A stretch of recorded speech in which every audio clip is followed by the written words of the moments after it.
കൂടുമാ മരുപ്പച്ച തേടി തേടി ഉരുകും വേനൽ തീരങ്ങളിൽ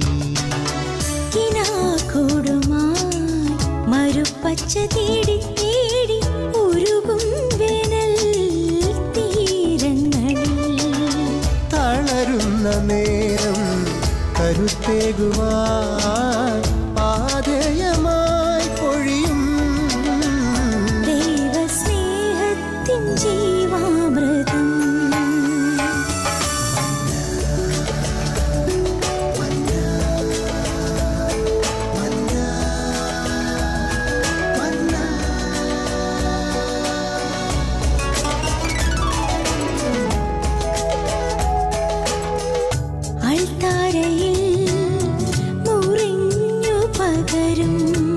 ആത്മയുഗത്തിൻ കൃപയായൊഴുകും അൾത്താരയിൽ മുറിഞ്ഞു പകരും ആത്മയുഗത്തിൻ കൃപയായൊഴുകും വിശ്വസ്നേഹത്തിൻ ദൈവാമൃതം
വിശുദ്ധ പൗലോസ്ലീഹ കൊറീന്തോസിലെ സഭയ്ക്കെഴുതിയ 1-ാം ലേഖനം 7-ാം അധ്യായം 17 മുതൽ 20 വരെ തിരുവചനങ്ങൾ. ദൈവത്തിൻ്റെ നിയോഗവും വിളിയുമനുസരിച്ച് ഓരോരുത്തരും ജീവിതം നയിക്കട്ടെ. ഇതാണ് എല്ലാ സഭകളോടും ഞാൻ കൽപ്പിക്കുന്നത്.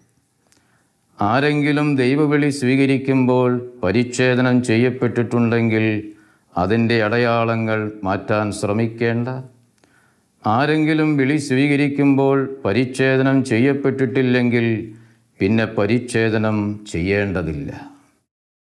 പരിച്ഛേദിതനോ അപരിച്ഛേദിതനോ എന്ന് നോക്കേണ്ട, ദൈവകൽപ്പനകൾ പാലിക്കുക എന്നതാണ് സർവപ്രധാനം. വിളിക്കപ്പെട്ടപ്പോഴുള്ള അവസ്ഥയിൽ തന്നെ ഓരോരുത്തരും തുടർന്നു കൊള്ളട്ടെ. വചനം തന്നെയായി ഈശോയെ, തിരുവചനത്തിലൂടെ അവിടുന്ന് ഞങ്ങളിലേക്ക് എഴുന്നള്ളി വരണമേ. വചനത്തിൻ്റെ ശാന്തി, സൗഖ്യം, സമാധാനം നൽകി അവിടുന്ന് ഞങ്ങളെ അനുഗ്രഹിക്കണമേ. പരിശുദ്ധാത്മാവേ, ഞങ്ങളുടെ മനസ്സിനെയും ഹൃദയത്തെയും അവിടുന്ന് ശക്തിപ്പെടുത്തി അനുഗ്രഹിക്കണമേ. യേശുവിൽ പ്രിയമുള്ളവരെ, ദൈവത്തിൻ്റെ വിളിക്ക് പല ഘട്ടങ്ങളുണ്ട്. ദൈവം ആദ്യം നമ്മളെ വിളിക്കുന്നു. വചനം ഇപ്രകാരം നമ്മളെ അറിയിക്കുന്നു: അമ്മയുടെ ഉദരത്തിൽ ഉരുവാകും മുമ്പേ ഞാൻ നിന്നെ വിളിച്ചിരിക്കുന്നു. ഈ പ്രപഞ്ചത്തിൻ്റെ അസ്തിത്വത്തിന് മുമ്പേ തന്നെ ദൈവത്തിൻ്റെ മനസ്സിൽ നമ്മളുണ്ട് എന്നുള്ളതാണ്. വീണ്ടും ആ വിളി മറ്റൊരു ഘട്ടത്തിലേക്ക് കടക്കുകയാണ്. മനുഷ്യ അസ്തിത്വത്തിലേക്ക് ദൈവം നമ്മളെ വിളിക്കുകയാണ്. ഒരു കല്ലോ മണ്ണോ മരമോ പുഴുവോ ആയിട്ടൊന്നുമല്ല ദൈവം നമ്മളെ സൃഷ്ടിച്ചിട്ടുള്ളത്. മറിച്ച് മനുഷ്യനായി ദൈവത്തിൻ്റെ ഛായയിലും സാദൃശ്യത്തിലും അവൻ നമ്മളെ സൃഷ്ടിച്ചു. ദൈവാത്മാവിനെ തന്നെ നമുക്ക് നൽകി. വീണ്ടും ആ വിളി മറ്റൊരു ഘട്ടത്തിലേക്ക് കടക്കുകയാണ്. സഭയുടെ ഒരു മകനായി മകളായി ദൈവം നമ്മെ വിളിച്ചിരിക്കുന്നു. സത്യദൈവത്തെ അറിയുന്ന, സത്യസഭയെ അറിയുന്ന ഒരു മകനായി മകളായി വീണ്ടും ദൈവം നമ്മളെ വിളിക്കുന്നുണ്ട്.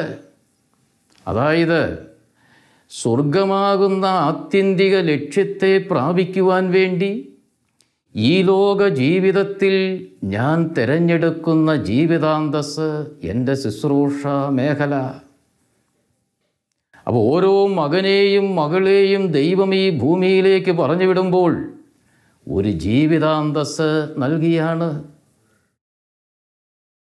അപ്പോൾ ഞാൻ ചിന്തിക്കണം, ഓരോ മകനും മകളും ചിന്തിക്കണം, ദൈവം എനിക്ക് നൽകിയിട്ടുള്ള കഴിവുകൾ എന്താണ്, എൻ്റെ കഴിവുകേടുകൾ എന്താണ്, ദൈവം എനിക്ക് നൽകിയ സാഹചര്യങ്ങൾ എന്താണ്, എൻ്റെ ഇഷ്ടാനിഷ്ടങ്ങൾ എന്താണ്, എൻ്റെ താല്പര്യങ്ങൾ എന്താണ്. അതനുസരിച്ച് ചിന്തിച്ച് പ്രാർത്ഥിച്ച് ദൈവത്തിൻ്റെ ഹിതം, എന്നിൽ നിന്ന് ദൈവം എന്താഗ്രഹിക്കുന്നു, ആ ദൈവത്തിൻ്റെ ഹിതം ആ ജീവിതാന്തസ്സിലേക്ക്, ആ ശുശ്രൂഷ മേഖലയിലേക്ക് പ്രവേശിക്കുമ്പോൾ മാത്രമാണ് നമ്മുടെ ജീവിതത്തിന് ശാന്തി, സന്തോഷം, ഒരു ജോബ് സാറ്റിസ്ഫാക്ഷൻ നമുക്ക് ലഭിക്കുന്നത്. നിർഭാഗ്യമെന്ന് പറയട്ടെ, ഇന്നത്തെ തലമുറയ്ക്ക് സംഭവിച്ചിട്ടുള്ളത് ഒരു ദുരന്തമാണ്. എന്നുവെച്ചാൽ ദൈവത്തിൻ്റെ ഹിതം മനസ്സിലാക്കാതെ, ദൈവത്തിൻ്റെ ഇഷ്ടം മനസ്സിലാക്കാതെ തങ്ങളുടെ തന്നെ ഇഷ്ടങ്ങൾക്കനുസരിച്ചുള്ള ജീവിത അന്തസ്സുകൾ, തൊഴിൽ രംഗങ്ങളിലേക്ക് മനുഷ്യൻ പോകുന്നു. അതുകൊണ്ട് തന്നെ ജീവിതം മുഴുവൻ ദുഃഖിച്ചും വേദനിച്ചും നിരാശപ്പെട്ടും ആകുലപ്പെട്ടും ഇന്ന് മക്കൾ ജീവിക്കുകയാണ്. പ്രിയമുള്ളവരെ, ക്രൈസ്തവ വിവാഹത്തിൻ്റെ നിർവചനം തന്നെ നമ്മൾ ഇപ്രകാരം പഠിപ്പിക്കുന്നു: ദൈവത്തിൻ്റെ സൃഷ്ടികർമ്മത്തിൽ പങ്കുചേരാനും മരണം വരെ സ്നേഹത്തിലും ഐക്യത്തിലും വിശ്വസ്തതയിലും ഒന്നിച്ച് ജീവിക്കുവാനും ദൈവം തരുന്ന മക്കളെ ദൈവത്തിൻ്റെ ഹിതമനുസരിച്ച് വളർത്താനും ദമ്പതികൾക്ക് കൃപ നൽകുന്ന കൂദാശയാണ് വിശുദ്ധ വിവാഹമെന്ന കൂദാശ. അപ്പോൾ ദൈവം തരുന്ന മക്കളെ, ഇത് നമ്മുടെ താല്പര്യമല്ല, ദൈവം തരുന്ന മക്കളെ നമ്മൾ കൈനീട്ടി സ്വീകരിക്കണം. നമ്മുടെ താല്പര്യത്തിനനുസരിച്ചല്ല പോകേണ്ടത്. നാം 2, നമുക്ക് 2, നാം 1, നമുക്കൊന്ന്. ഇനിയിപ്പോൾ നാം ഒന്നുമല്ല, നമുക്കൊന്നും വേണ്ട. ഈ താല്പര്യങ്ങളിലേക്കൊക്കെ മനുഷ്യൻ കടന്നു വരുന്നു. ദൈവം 10 മക്കളെ എൻ്റെ മാതാപിതാക്കൾക്ക് നൽകി. 2 കരങ്ങളും നീട്ടി അവരത് സ്വീകരിച്ചു. അപ്പോൾ ആ കുടുംബത്തെ സാക്ഷി നിർത്തി ഞാൻ പറയും, വലിയ കുടുംബമാണ് അനുഗ്രഹിക്കപ്പെട്ട കുടുംബം. അതിന്നല്ലെങ്കിൽ നാളെ നിങ്ങൾക്ക് മനസ്സിലാകും. അപ്പോൾ ആ കുടുംബത്തിലെ 8ാമത്തെ സന്താനമാണ് ഞാൻ. അപ്പോൾ ഞാൻ ഇന്ന് എൻ്റെ ദൈവത്തിന് ഞാൻ നന്ദി പറയുകയാണ്. കാരണം എൻ്റെ മാതാപിതാക്കൾ 55 വർഷം മുമ്പ് ജീവിച്ചിരുന്നതിന് ഞാൻ ദൈവത്തിന് നന്ദി പറയുന്നു. കാരണം ഇന്നത്തെ ഒരു അപ്പനോ അമ്മയോ ആയിരുന്നു എൻ്റെ മാതാപിതാക്കളെങ്കിൽ ഒരിക്കലും ഞാനിന്ന് ഇങ്ങനെ ഇവിടെ ഉണ്ടാവുകയില്ല. അപ്പോൾ 55 വർഷം മുമ്പ് എൻ്റെ മാതാപിതാക്കൾ ജീവിച്ചിരുന്നത് കൊണ്ടാണ് പ്രിയമുള്ളവരെ ഇന്നെനിക്ക് ഇവിടെ നിൽക്കാൻ കഴിയുന്നത്. ഈ ശബ്ദം എനിക്ക് നിങ്ങൾ കേൾക്കുന്നത്, ഈ ലോകത്തിൻ്റെ വെളിച്ചം, ഈ ഭൂമി എനിക്ക് കാണാൻ കഴിയുന്നു. അപ്പോൾ സത്യത്തിൽ നമ്മുടെ കുടുംബങ്ങളെ രക്ഷിക്കാൻ, നമ്മുടെ സഭയെ രക്ഷിക്കാൻ, നാടിനെ രക്ഷിക്കാൻ, രാഷ്ട്രത്തെ, ലോകത്തെ ഒക്കെ രക്ഷിക്കാൻ കഴിവുള്ള മക്കളെ ദൈവം തരാൻ ആഗ്രഹിച്ചിട്ടുണ്ട്. പക്ഷേ ആ കുഞ്ഞുങ്ങൾക്ക് നമ്മൾ ജന്മം കൊടുത്തില്ല. അനുതപിക്കുക, പശ്ചാത്തപിക്കുക, സത്യങ്ങൾ തിരിച്ചറിയുക എന്നുള്ളത്. അപ്പോൾ ദൈവം തരുന്ന മക്കളെ ദൈവത്തിൻ്റെ ഹിതമനുസരിച്ച് വളർത്തുക എന്നുള്ളത് അത് പ്രധാനപ്പെട്ട ഒരു കാര്യമാണ്. നമ്മുടെ ഇഷ്ടങ്ങൾക്കനുസരിച്ചല്ല മക്കളെ വളർത്തേണ്ടത്, നാട്ടുനടപ്പനുസരിച്ചല്ല, ഇപ്പോഴത്തെ ട്രെൻഡ് അനുസരിച്ചല്ല. ദൈവത്തിൻ്റെ ഹിതമെന്താണ് എന്ന് നമ്മൾ നോക്കണം. ആ ഹിതമനുസരിച്ചാണോ എൻ്റെ മക്കൾ നീങ്ങുന്നത്, എൻ്റെ മക്കളെ ഞാൻ വളർത്തുന്നത് എന്ന് മാതാപിതാക്കൾ ചിന്തിക്കണം.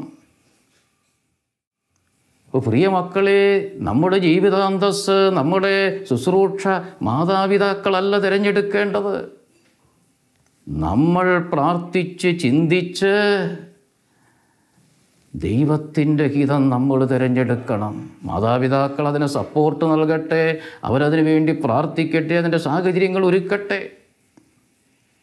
പക്ഷേ ഇന്ന് പലപ്പോഴും മക്കളെക്കുറിച്ചുള്ള തീരുമാനങ്ങൾ എടുക്കുന്നത്, ജീവിതാന്തസ്സിനെക്കുറിച്ച് പോലും തീരുമാനമെടുക്കുന്നത് മാതാപിതാക്കളായി മാറുന്നു.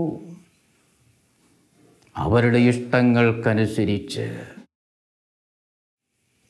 സെമിനാരിയിൽ പോയ മകനോട് ഇന്നും കലഹിച്ച് അനുരഞ്ജനപ്പെടാത്ത അപ്പനെ എനിക്കറിയാം.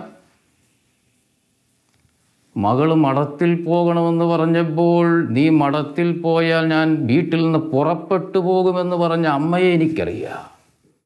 ദൈവം തരുന്ന മക്കളെ ദൈവത്തിൻ്റെ ഹിതമനുസരിച്ച് വിട്ടുകൊടുത്തില്ല എങ്കിൽ, ദൈവത്തിൻ്റെ പദ്ധതിക്ക് നമ്മൾ വിട്ടുകൊടുത്തില്ല എങ്കിൽ അതിൻ്റെ ദൂരവ്യാപകമായ ഫലങ്ങൾ വലുതാണ് എന്നുള്ള സത്യം നമ്മൾ മറക്കരുത്. എനിക്ക് നിന്നെക്കുറിച്ചൊരു പദ്ധതിയുണ്ട്. അത് നിൻ്റെ നാശത്തിന് വേണ്ടിയുള്ളതല്ല, ക്ഷേമത്തിനുള്ള പദ്ധതിയാണ്. അപ്പോൾ ദൈവത്തിൻ്റെ ആ പദ്ധതിയിൽ പെട്ടെങ്കിലേ നമുക്ക് ഈ ക്ഷേമം, ഈ ഐശ്വര്യം നമുക്ക് ലഭിക്കുകയുള്ളൂ. ദൈവത്തിൻ്റെ പദ്ധതിക്ക് പുറത്തു പോയാലോ ഒരിക്കലും ഈ ക്ഷേമം, ഈ അനുഗ്രഹം നമുക്ക് പ്രാപിക്കുവാനായിട്ട് സാധിക്കുകയില്ല. പ്രിയ കുട്ടികളെ, പ്രിയ യുവജനങ്ങളെ, ഈ ജീവിതം ഒരൊറ്റ ജീവിതമേ ഉള്ളൂ. ജീവിതത്തിനൊരിക്കലും സെപ്റ്റംബർ പരീക്ഷയില്ല. അപ്പോൾ നിങ്ങളെടുക്കുന്ന ആ ഒരൊറ്റ തീരുമാനം അനുസരിച്ചിരിക്കും ഒന്നുകിൽ നിങ്ങളുടെ ജീവിതത്തിൻ്റെ മുഴുവൻ വിജയം, അല്ലെങ്കിൽ മുഴുവൻ പരാജയം. അതുകൊണ്ട് ഇത് പന്താടേണ്ട ഒരു ജീവിതമല്ല. പ്രാർത്ഥിച്ച്, ചിന്തിച്ച്, ദൈവത്തോട് ആലോചന ചോദിച്ച്, ദൈവഹിതം എന്താണെന്നറിഞ്ഞ് ആ ജീവിതാന്തസ്സിലേക്ക്, ആ തൊഴിൽ രംഗത്തിലേക്ക്, ശുശ്രൂഷയിലേക്കാണ് നമ്മൾ നീങ്ങേണ്ടത്. എൻ്റെ ജീവിതത്തെ സാക്ഷി നിർത്തിയാണ് ഞാനിത് പറയുന്നത്. അപ്പോൾ കൊച്ചുനാളിൽ മിഷൻ ലീഗിൽ, സംഘടനയിലൊക്കെ പ്രവർത്തിക്കുമ്പോൾ, അല്ലെങ്കിൽ അൾത്താര ബാലസംഘത്തിലൊക്കെ ആയിരിക്കുമ്പോൾ ഒരച്ഛനാകണമെന്നുള്ള മോഹമൊക്കെ എനിക്കുണ്ടായിരുന്നു. പക്ഷേ ഹൈസ്കൂളിലേക്ക് കയറി, 10ാം ക്ലാസ്സിലേക്കൊക്കെ വന്നു, അതെല്ലാം പാടെ അകന്നുപോയി. ഈ ലോകത്തിൻ്റെ കൂട്ടുകെട്ടി ലോകത്തിൻ്റെ വഴിയിലേക്ക് നീങ്ങി. അങ്ങനെ ITI ഒക്കെ പഠിച്ചു. ഞാൻ ഈ സർട്ടിഫിക്കറ്റുമായിട്ട് ബോംബെക്ക് വണ്ടി കയറുകയാണ് ഗൾഫിൽ പോകാൻ. അപ്പോൾ ലോകത്തിൻ്റെ മോഹങ്ങൾ, പണം സമ്പാദിക്കണം, ഈ ജീവിതം ഇങ്ങനെ അടിച്ചു പൊളിച്ച് ജീവിക്കണം, ഈ രീതിയിലാണ് എൻ്റെ പോക്ക്. അങ്ങനെ അവിടെ കുറഞ്ഞലഞ്ഞ് തിരിഞ്ഞ് നടന്നു, ഉള്ള പൈസയെ നഷ്ടപ്പെട്ട് വീണ്ടും തിരിച്ചു വരികയാണ്.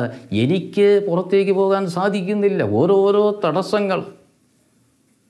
അങ്ങനെ വീണ്ടും തിരിച്ചു വന്നു, ഒരു നാടകത്തിൻ്റെ പുറയൊക്കെ പോയി നോക്കി, അവിടെയും രക്ഷയില്ല. കറങ്ങി തിരിഞ്ഞൊക്കെ നടന്നു. അങ്ങനെ ഇരിക്കുമ്പോഴാണ് തുമ്പ വിക്രം സാരാഭായി സ്പേസ് സെൻറ്ററിൽ ഒരു അപ്രൻറ്റീസായിട്ട് എന്നെ വിളിക്കുന്നു. അപ്പോൾ ജോലി കിട്ടുന്നതല്ലേ എന്ന് കരുതി അങ്ങോട്ട് പോയി. അപ്പോൾ എനിക്ക് ഈ ചെയ്യുന്ന ജോലിയിലൊന്നും എനിക്കൊരു സാറ്റിസ്ഫാക്ഷൻ ഇല്ല. ഞാൻ വേറെ എന്തോ ഒന്നിനു വേണ്ടി ദാഹിക്കുകയാണ്. ഇതിലൊന്നും എനിക്കൊരു സംതൃപ്തി കണ്ടെത്താനായിട്ട് കഴിയുന്നില്ല.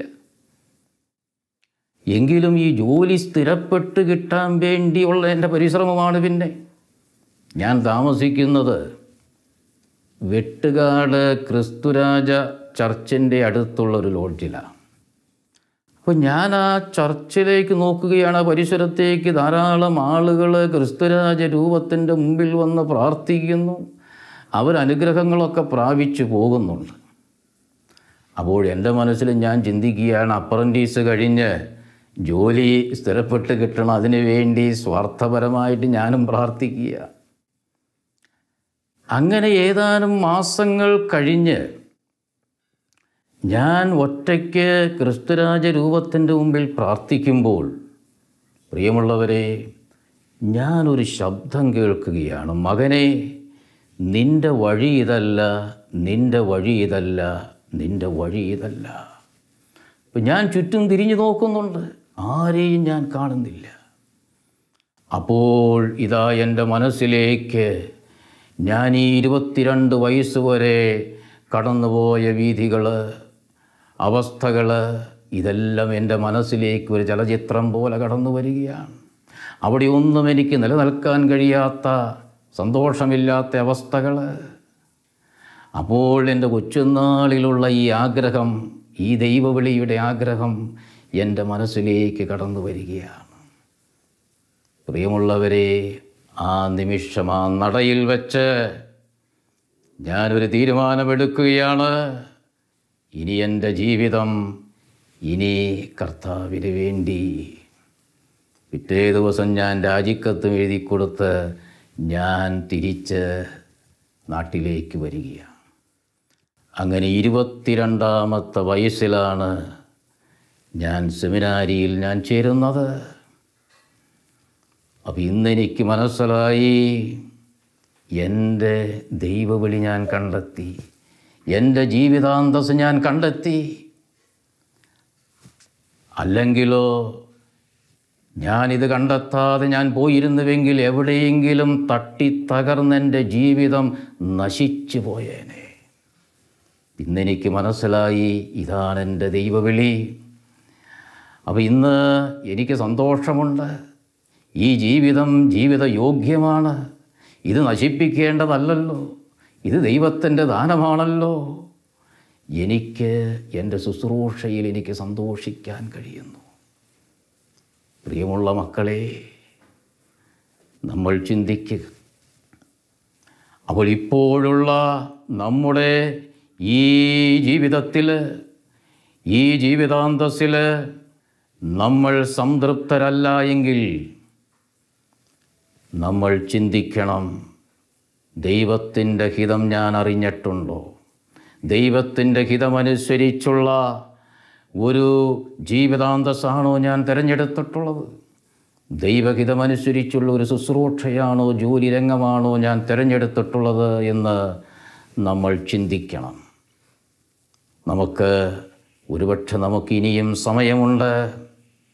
അതുകൊണ്ട് ഈ ജീവിതം നഷ്ടപ്പെടുത്താതെ നമുക്ക് ദൈവത്തിൻ്റെ ഹിതമനുസരിച്ച് ഈ ജീവിതം മുന്നോട്ട് കൊണ്ടുപോയി ഈ ജീവിതം സന്തോഷകരമാക്കി ആ ആത്യന്തിക ലക്ഷ്യമാകുന്ന സ്വർഗത്തിലേക്ക് നമുക്ക് നടന്നെടുക്കാനായിട്ട് കഴിയട്ടെ. നമുക്ക് ഈ നിമിഷത്തിൽ ആ കൃപയ്ക്ക് വേണ്ടി നമുക്ക് ദൈവത്തോട് പ്രാർത്ഥിക്കാം. ഒരു നിമിഷം നമുക്ക് പ്രാർത്ഥിക്കാം. ഓ നല്ലവനായ ദൈവമേ, അവിടുത്തെ ആ വിളി ഞങ്ങൾ മനസ്സിലാക്കും. അമ്മയുടെ ഉദരത്തിൽ ഉരുവാകും മുമ്പേ അവിടുന്ന് എന്നെ വിളിച്ചുവല്ലോ. അവിടുന്ന് എന്നെ മനുഷ്യ അസ്തിത്വത്തിലേക്ക് വിളിച്ചുവല്ലോ. സത്യസഭയിൽ ഒരു മകനായി മകളായി എന്നെ വിളിച്ചുവല്ലോ. എനിക്കൊരു ജീവിതാന്തസ്സ് നൽകിയല്ലോ. കർത്താവേ, പലപ്പോഴും ഞാനിത് മനസ്സിലാക്കാതെ എൻ്റെ ഇഷ്ടങ്ങൾക്കനുസരിച്ച് ഞാൻ മുന്നോട്ട് പോയി. അതുകൊണ്ട് തന്നെ ഇന്ന് ഞാൻ ദുഃഖിതനും നിരാശനുമാണ്. എന്നോട് കരുണയായിരിക്കണമേ കർത്താവേ. അമ്മേ മാതാവേ, പുത്രനായ യേശുവിനെ വളർത്തി വലുതാക്കിയതുപോലെ മക്കളായി ഞങ്ങളെയും കർത്താവിൻ്റെ തിരുഹിതമനുസരിച്ച് വളർത്തി അവിടുന്ന് ആ കർത്താവിൻ്റെ തിരുഹിതത്തിന് അനുയോജ്യരായ മക്കളായി ഞങ്ങളെ സ്വീകരിക്കണമേ എന്ന് പ്രാർത്ഥിക്കുന്നു. കുരിശ് രക്ഷയുടെ അടയാളമാണ്. സ്നേഹത്തിൻ്റെയും പങ്കുവെക്കലിൻ്റെയും മഹത്തായ അനുഭവം. ആ വലിയ രക്ഷയുടെ സാന്നിധ്യം നമ്മുടെ ജീവിതത്തെ സമ്പൂർണ്ണമാക്കട്ടെ. ഏവർക്കും ക്രിസ്തു സ്നേഹവും സമാധാനവും നേരുന്നു. പ്രാർത്ഥനയിൽ നമുക്ക് പരസ്പരം ഓർമ്മിക്കാം. നിങ്ങളുടെ അഭിപ്രായങ്ങളും നിർദ്ദേശങ്ങളും ഞങ്ങളെ അറിയിക്കാൻ മറക്കരുത്. eldroyvision.uae@gmail.com. വിശ്വസ്നേഹത്തിൻ്റെ അമൃതം.